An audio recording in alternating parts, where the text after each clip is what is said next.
다음에 그 계약의 내용을 법률 계약의 내용을 명확하게 정하는 작업을 법률행위 해석이라고 그래. 계약의 내용을 분명하게 정하는 작업을 법률행위 해석이라고 한다 이 말이야. 그러면 여러분들 다시 오늘 나한테 프린트 2페이지로 가봐. 자, 1페이지 다시 간다. 1페이지 2번 가는데 2번에 별표에 확정할 수 없으면 무효이다. 맞아, 틀려?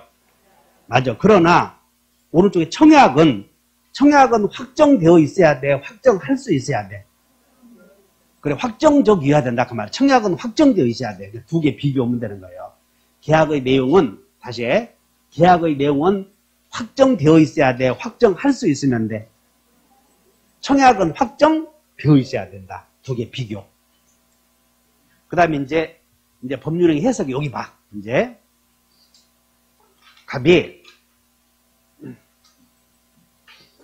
갑의 토지를 갑이 생각을 의사라고 불러요. 생각을 의사라고 하고 요 의사를 갑이 속마음에 진짜 생각이라고 해서 이걸 진이라고도 해. 진짜 생각이 96만 원이야. 그런데 얼마에 팔 생각이었느냐 하면 토지를 96만 원에 팔 생각이었는데 계약서에 쓸 때는 어찌된 용무지 실수로 잘못 썼는지 이렇게 16만 원으로 얼마로 표시했냐면 이걸 계약서에는 16만 원으로 표시했어. 이렇게. 그럼 이 표시된 16만 원을 이 진의와 구별하기 위해서 이것을 객관적인 생각이라고 해서 가의라고 돼. 가의. 한번 요건다. 진의, 가의. 의사표시는 의사와 표시 합성어야. 다 같이 의사표시. 그러면 이 매매계약의 내용을 갑을 간의 매매 대금을 96만 원으로 갑의 의사대로 내용을 확정하는 방법을 자연적 해석이라고 하고 표시된 대로 객관적 의사대로 내용을 확정하는 방법을 규범적 해석이라고 불러. 한번 요거다. 자연적 해석, 규범적 해석. 그러니까 자연적 해석은 의사대로 정해. 계약서 내용을. 규범적 해석은 의사대로, 표시대로. 그래서 여러분 제목만 알면 돼. 자연적 해석은 여러분들 지읒은 지읒대로. 그러니까 자연적 해석은 그냥 지읒대로 해버리면 돼. 어디 그러면 규범적 해석은 지읒대로요, 기억대로요. 둘들 만드는 게 강의 아주 미안해 죽겠어. 창피하기도 하고 나 이런 거 강의할 때 죽고 싶어. 그래서 여러분들 프린트에 한번 봐. 프린트에 1번에 다 지읒은 지읒대로, 기억은 기억대로. 그거 여러분 나하고 약속해야 돼. 아, 이것이 이렇게 되는구나. 알아들었나? 두 번째는 여기 봐. 이 계약의 내용을 자연적 해석은 진의대로 하는 거고 규범적 해석은 진의대로, 객관적 의사대로. 그런데 자연적 해석은 언제 해야 되냐면 상대방이 표의자의 진짜 의사를 알면 자연적 해석해야 돼. 그래서 오른쪽에 외워본다. 알자가 뭔 뜻이야? 상대방이 표의자의 진짜 의사를 알면 자연적 해석해야 돼. 그럼 모르면 규범적 해석해야 돼. 따라한다. 모르면 가. 꺼져라 썼잖아. 이렇게. 외운다. 알자. 모르면 가. 일단 자연적 해석이 뭔지 외워야 돼. 지읒은 지읒대로, 기억은 기억대로. 근데 언제 자연적 해석을 해야 한다고? 언제? 상대방이 표의자의 진위를 알면 자연적 해석을 해야 돼. 그 다음에 이 계약의 내용을 지읒은 지읒대로, 기억은 기억대로가 할 때에 이렇게 정해야 될지 이렇게 정해야 될지 판사가 모르겠다 이 말이야. 그럴 때는 계약의 내용을 정할 때는 당사자가 기도하는 목적을 먼저 고려해. 이 목적이나 의사나 같아. 두 번째는 사실인 관습, 그리고 임의법규, 그 다음에 계약의 내용을 정할 때 분쟁이 생겼을 때 판사가 계약서 내용을 정하지 못했을 때 야, 내 실력으로는 못 정하겠다. 그러면 그냥 판사 양심대로 정하라는 거야. 이거 해석의 표준이라고 불러. 그 밑에 한번 외워본다. 4번 따른다. 목사 임신이 해석의 표준이다. 그 다음에 이제 마지막으로 시험 나오는 게 여기 봐. 갑이 은행에 가서 여동생 을의 이름으로 여동생이 명의를 대여해 주었어. 그래서 명의 대여해서 갑의 이름으로 갑이 여동생 이름으로 차명 소비대차를 해. 차명 소비대차. 그러면 은행은 여기서 명의를 대여해 준 사람은 명의자는 계약서를 썼을 때 명의자는 을이고 행위자는 갑이야. 그러므로 여기서 행위자와 명의자가 같아 달라. 행위자와 명의자가 다를 때 상대방의 입장에서는 누구에게 돈을 받을 것인가 문제가 생겨. 누구를 당사자로 할 것인가. 그래서 행위자와 상대방의 의사가 여러분들이 일치만 알면 돼. 따라서 일치하면. 그게 5번이 당사자 확정인데 여러분은 일치하는 대로.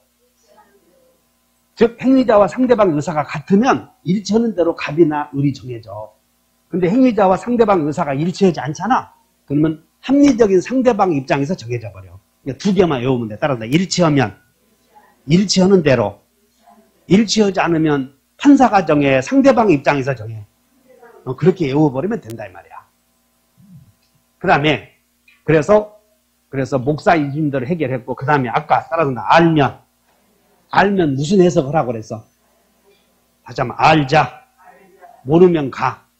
그게 대표적인 게 이게 5표시 무효의 원칙이야. 5표시 무효의 원칙. 그래서 여러분들 그 3번은 5표시 무효의 원칙은 몇 단계로 해결하라고 그랬어? 3단계. 다시 한번 5표시는 3단계. 이게 뭐냐면 이거요. 이게 뭐냐면 갑이 X 토지도 있고 등기 무효 Y 토지도 있는데 을이 갑을 간의 매매 계약은 X 토지에 대해서 2억의 사고 파기로 합의를 한 거예요. 그러니까 맨날 나오는 게 X 토지, Y 토지 사건이야. 그 A로 나오도 않고 B로 나오지도 않아 그냥. 그리고 두 사람이 갑과 을이 X 토지에 대해서 임대차 한 것도 안 나와. 그냥 매매했다고 나와. 그래서 갑은 X 토지에 대해서 1억의 사고 파기를 합의를 했어. 합의를. 근데 계약서에다가 실수로 매매 계약서에다가는 실수로 위치 X 토지 쓴다고 한 게 Y 토지로 써버린 거야. 계약서에는. 그러면 계약서에는 표시를 잘 한가요? 잘못 표시한 거예요. 여기 봐. 이 매매 X 토지에 대한 매매는 확정 유효지? 매매 합의는 확정 유효 아니야, 요거. 근데 잘못 표시는 잘 봐. Y 토지 표시는 무효요, 불성립이요. 그렇지, 계약이 안 이루어졌잖아, 이런 게. 그래서 O 표시는 불성립이고 부존재니까 취소 문제 안 생긴다는 거예요, O 표시는. 오케이? 그리고는 마지막으로 Y 토지에다가 등기가 돼, 3단계로. X 토지 을구에다가 1번 갑액에서 2번 소유권 이렇게 써야 되는데 Y 토지에 등기부가 되어서 1번 갑액에서 2번 을로 됐다고. 유효요, 무효요? 무효, 3단계. 그럼 여기서 3번 Y 토지에 대해서 제3자 나타나면 절대 무효, 상대 무효. 제3자 권리 취득하겠어, 못 하겠어? 등기에 공신력이 없으니까 등기를 유효라고 믿은 사람 보호되지? 이게 전형적인 사례 문제예요. 자, 여러분 5표시 무효의 원칙은 몇 단계? 그래서 3단계로 해결하고 취소 문제 생기지 않는다. 이것이 법률행위의 확정이야, 확정. 자, 문제 풀어보자.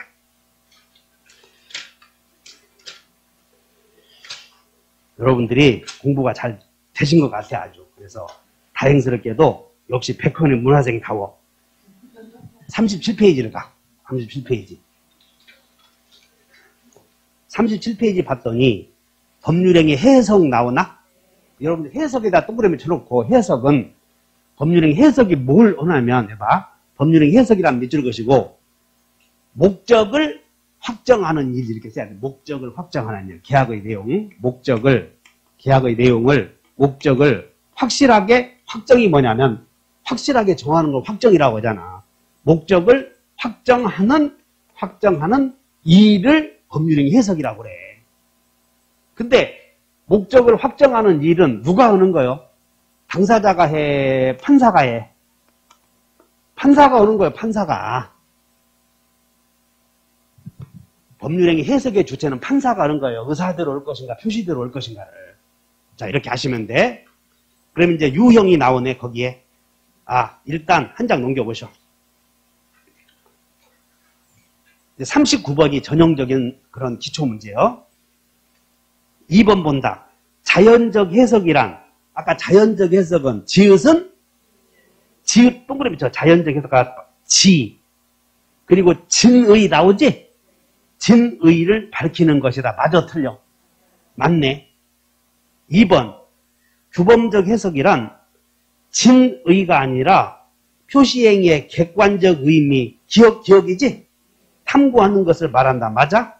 3번 의사표시 해석에서 당사자의 진정한 의사를 상대방이 동그라미 쳐 아는 경우 알았대. 그러면 알자 해야 돼? 따라서 알자. 모르면 가. 그러면 표시행위로부터 추단되는 효과의사를 여기 봐. 여러분들 처음 오신 분들은 표시행위로부터 추단되는 효과의사를 밑줄 것이 그걸 한마디로 말하면 가상적 의사라고 해서 가이라고 그래요. 그러므로 4번은 맞아서 틀려서 알면 자연적 해석을 해야 된다고 그러지. 다시 한번 알자. 근데 규범적 해석을 한다 이렇게 써놨잖아 지금 뒤에는. 동의해? 그 다음에 자연적 해석이 적용되는 경우에는 착오 취소 문제 생겨 안 생겨? 여기 착오 취소 안 생긴다 그 말이야. 갑과 을이 X 토지로 합의했는데 잘못해서 이렇게 표시했을 때는 이미 이렇게 정해졌어. 확정 유효니까 취소 문제 안 생긴다 그 말이야. 또 부존재니까 Y 토지로 계약서에다가 잘못 쓴 것은 성립이요 부존재요? 부존재는 취소 문제 없잖아. 이거 계약이 체결되지도 않았는데. 그 다음에 등기는 확정 무효지? 이건 등기 원인이 존재하지 않으니까 취소 문제도 없어 이런 것들이. 그러므로 오표시 무효의 원칙에서는 취소 문제 생기지 않는다. 이렇게 외워버리면 돼. 됐나? 이제 문제 1번만 남았네. 당사자가 거래 관행 나왔네. 거래 관행. 다른 의사를 표시했다. 그것이 이거야. 당사자가 거래 관행과 다른 의사를 표시했다. 거래 관행과 다른 의사를 표시했다. 그러면 그 의사에 의한다. 목사 임신 이거였어. 목사 임신 이런 게. 1번에다 메모해. 왼쪽에다가. 그 내용을 보고 1번 지문을 보고 이게 떠오르지 않으면 이게 공부하는 거예요. 그래서 거기다가 뭐라고 써? 1번에다가 왼쪽에다 메모해. 조그맣게 해석의 표준. 해석의 표준. 해석의 표준 해놓고는 판사가 계약서 내용을 명확하게 밝힐 수가 없어. 그러면 가만히 있어야 돼. 해석을 하기는 해야 돼. 근데 해석의 표준이 1단계가 뭘 고려해야 돼? 먼저 목적. 두 번째는 사실은 관행. 거래 관행 나왔어. 관행. 그 다음에 임의법규 그리고 신의 성실. 그래서 해석의 표준은 목사임신 이렇게 외워야 돼. 다시 한번 목사임신. 이해하셨나? 이걸 물어봤다 하시면 돼. 시험 지문 지금 여기를 물어봤구나. 이 단계를. 그러면 다시 여러분들 프린트 2번 한번 보자. 오늘 알아들은 프린트. 프린트 2번 왼쪽에 뭐라고 되냐면 제목이 목적의 확정과 법률행위 해석이라고 됐고 그 목적을 확정할 수 없으면 무효이고 그리고 청약은 확정할 수 있어야 돼. 애초부터 확정되어 있어야 돼. 애초부터 확정되어 있어야 되고 지읒은 지읒대로 기억은 기억대로 아시겠나? 자연적 해석은 진의대로 규범적 해석은 객관적 의사대로 그 다음에 상대방이 표의자의 진위를 알면 무슨 해석? 자연적 해석. 모르면 그러면 규범적 해석을 해야지. 그리고 거기에 해석의 표준에 다 같이 목사임신. 자, 40번 한번 풀어보자. 문제 38페이지에 40번. 갑이 자기 소유 아파트를 을에게 1억 9천만에 매도할 의사. 동그라미 쳐. 의사. 1억 9천에 매도할 의사였는데 청약서에는 1억 6천만 원이 나왔지? 그러니까 1억 6천이 표시 아니야. 1억 9천이 의사, 1억 6천이 표시 이렇게 돼 있어. 그래서 갑의 진위를 알 수 있는 다른 해석 자료가 없대. 답에 진위를 알 수 없대. 그러면 진위를 알면 자연적 해석하라 그랬지? 알 수 없다 그랬으니까 의사대로 해야 돼. 표시대로 해야 돼. 그래서 1억 6천만 원, 즉 1억 6천 표시대로 매매계약이 성립하는 것으로 보는 해석 방법을 무슨 해석? 이렇게 나오면 그냥 껌이지. 다시 한번 알자. 모르면 규범적 해석. 그 얘기야 지금. 알자 모르면 규범적 해석.